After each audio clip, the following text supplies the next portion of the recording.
Jonathan Taylor to the 49ers. We'll discuss it next and the good and the bad from that. But first, we are brought to you by Pig and a Pickle, the best barbecue in Northern California. Check them out. 2 locations, Emeryville and Corte Madera. They're open 7 days a week in both spots from 11 a.m. till 8 p.m. or until they run out. Pig and a Pickle. Get the brisket chili. Go to Pig and a Pickle. Say hi to Damon and Mary and tell them that Larry Krueger sent you. All right, let's talk about it. I'm not saying it's going to happen. I'm not reading a rumor somewhere. I'm not trying to say that it's likely to happen. I'm not predicting it to happen. I'm just discussing the story of the day in the NFL and should the 49ers get involved for Jonathan Taylor. All right, the story of the day is that the Colts have given Taylor permission to seek a trade. He's not happy. He wants a new contract. He's in the final season of his rookie deal. He has a base of $4.3 million this year, very reasonable. $5 million plus cap hit this year, also very reasonable. And he wants out. He wants a new deal, and they don't want to give him one. He's a great player, maybe among the top 2 or 3 running backs in the game. And the question I'm asking is, should the 49ers kick tires on Jonathan Taylor? I'm going to tell you, first of all, I know they got Christian McCaffrey, and I know they got great backs behind him, and I know that they have needs at defensive end and offensive tackle, and they can spend their money in different ways. But let's really go back. The Niners have not won the Super Bowl in a long time. A long time. You got to go back to January of 1995. Mike Shanahan was their offensive coordinator the last time the 49ers won a Super Bowl. Who did they have? How was that team great? Now, that team had a lot of great players. Deion Sanders and Merton Hanks, Tim McDonald, Bryant Young, Dana Stubblefield, a lot of pass rush up front, Lee Woodall, a lot of great players on defense. But that team won because they were an unstoppable offensive juggernaut with the best weaponry in the game. If you want to affect the game the fastest, change the faces or change the names of the people who handle the football. And the 49ers had the best. Steve Young, Ricky Waters, and William Barnum Floyd in the backfield. Brent Jones at tight end. Jerry Rice and John Taylor still doing their thing at wide receiver. That was the last time the Niners actually climbed to the top of the NFL mountain. Look at the weapons that they had. Those guys were awesome across the board. And what was the Super Bowl that the Niners won most recently before that? It was 1989. What weapons did they have that year? Joe Montana at quarterback. Take out Waters and Floyd. Put in Roger Craig and Tom Rathman. And the other 3 guys were all the same. Jerry Rice, John Taylor, Brent Jones. But look at the weapons that the Niners had in 1988, in 1989, in 1994. In those seasons, they had big-time weapons. Then you think of some of the greatest teams you've ever seen in the last, 30 years or so. I think of the Cowboys of the 1990s. Well, how did they win 3 Super Bowls in 5 years or whatever it was? It was all the triplets. It was the guys who handled the football were difference makers. I mean, yeah, they had Larry Allen and Russell Maryland and Leon Lett and Darren Woodson. There were some good players there for sure. But they won because of Troy Aikman, Emmitt Smith, Daryl Moose Johnston, Jay Novacek, Michael Irvin, Alvin Harper. It was those guys who made that Cowboy team this incredibly special football team that it was. That's what made those guys. And if you look over the last 20 years in the NFL, who's won the Super Bowl? It's the Chiefs and Mahomes with Kelsey and Tyreek Hill and, now Kadarius Toney and just elite weapons, fantastic offensive weapons. You think of the Patriots. They got it done a number of times. They got it done with really special offensive weapons.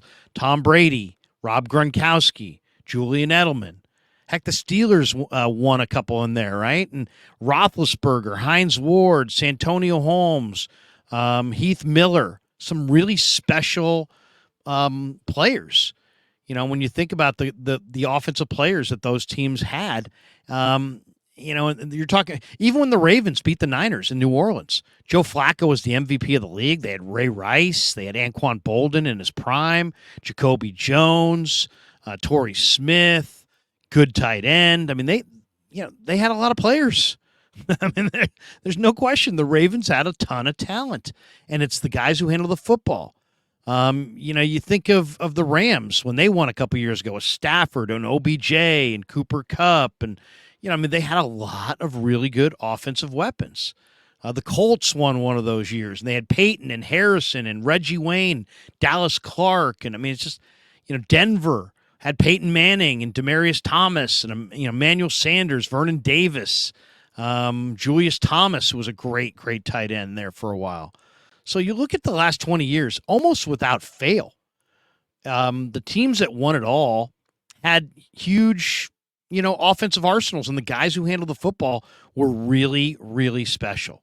And the Niners have really special weapons right now, right? I mean, you got Ayuk and Debo and Kittle and McCaffrey and Juice. And some people would say, Krug, this is way, way overkill. And they really need an offensive lineman. They really need a defensive end. I know, but what's going to climb to the top of the mountain? Having great skill position guys or having one more defensive end? And you might be able to do both. But I just look at this and I think, okay, now I heard Adam Schefter talking about it today. And he's like, hey, Jonathan Taylor, seek permission. He's been given permission to seek a trade. Final year of his deal. And you got to pay him and you got to give the Colts compensation. But he's got a contract for this year. He wants a new contract next year. The talk is they want a second-round pick and maybe a third. How about give them their pick of J.P. Mason, Ty Davis-Price, or Elijah Mitchell, and a couple day 2 picks, and maybe a player to make the salary cap work. If you don't want Sam Darnold, throw Sam Darnold to them. Let them have another quarterback. You don't like Javon Kinlaw, throw them Kinlaw.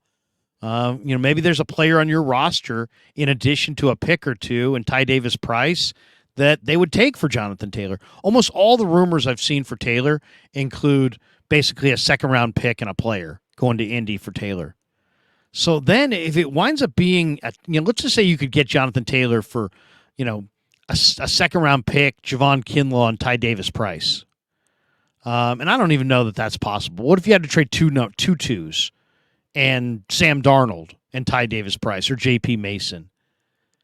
Basically you're getting a year of Jonathan Taylor for a couple second-round picks. He's a difference maker. And the big kicker is if you make the trade and you bring him to San Francisco, guess where he doesn't go? He doesn't go to Dallas. You block him from going to Dallas. If Dallas gets Jonathan Taylor to go with Tony Pollard, they may be the third power in the NFC. They may be better than the Niners.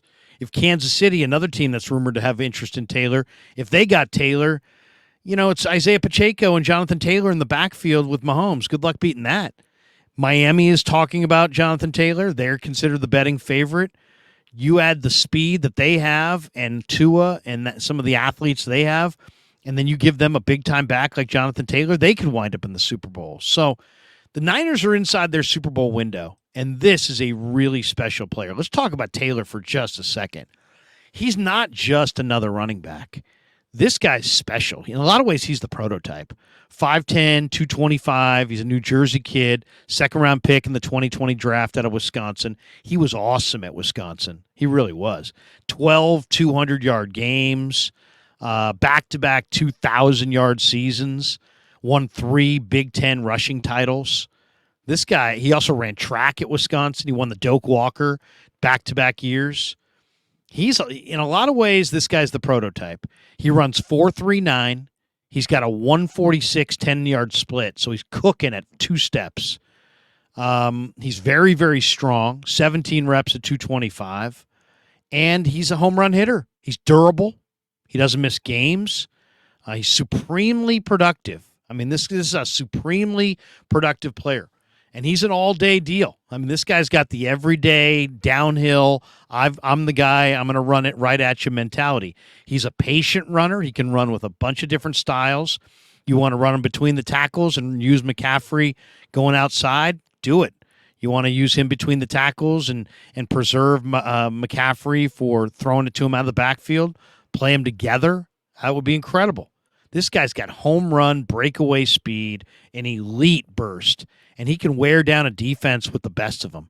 225 pounds. So I'm not saying they're going to get him, and I'm not saying that that they couldn't use their whatever cap room they have on better things because they need a defensive end and they could use another offensive lineman. But I don't know that there's a defensive end or an offensive lineman out there to be had that would really cost them that much. They might be able to get a defensive end and make this kind of a deal.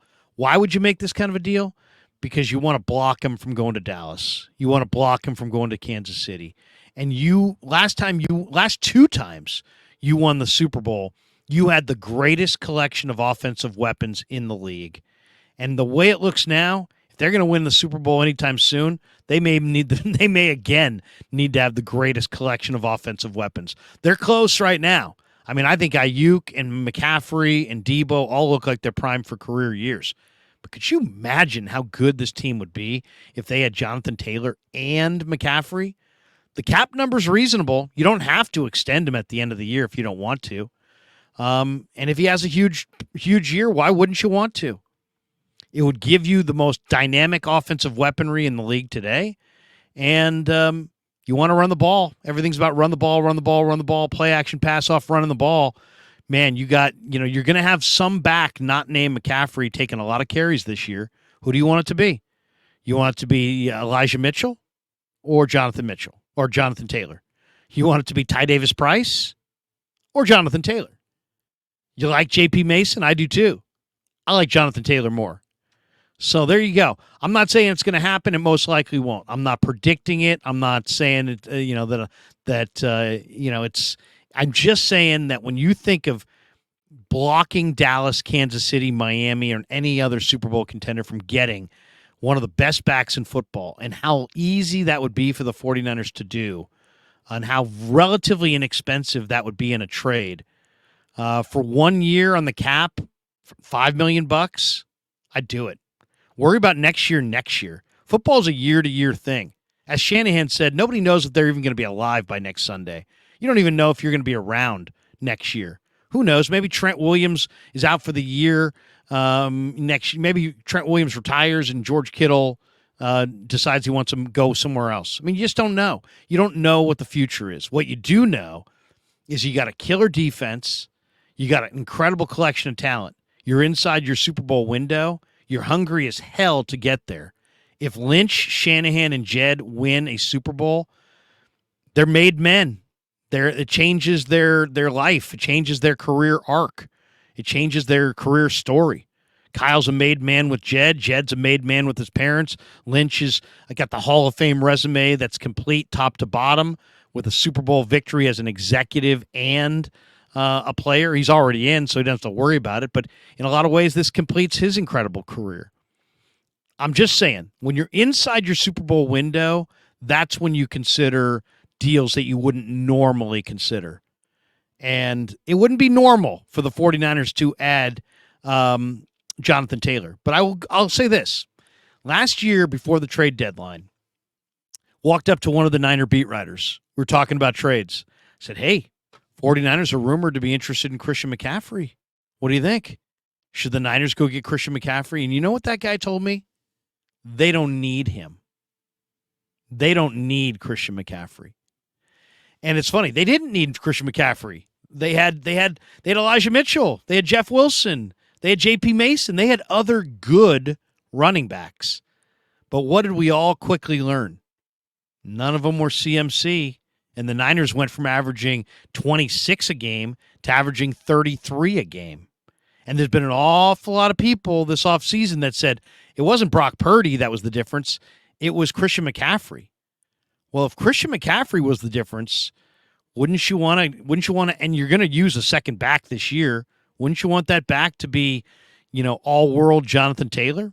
Especially if it only costs you a second-round pick and a player or two, or that you weren't really all that fired about anyway, and maybe one of the depth running backs that once you have Jonathan Taylor, you don't need anymore anyway. Wouldn't you consider that if you thought it was going to block him from going to Dallas?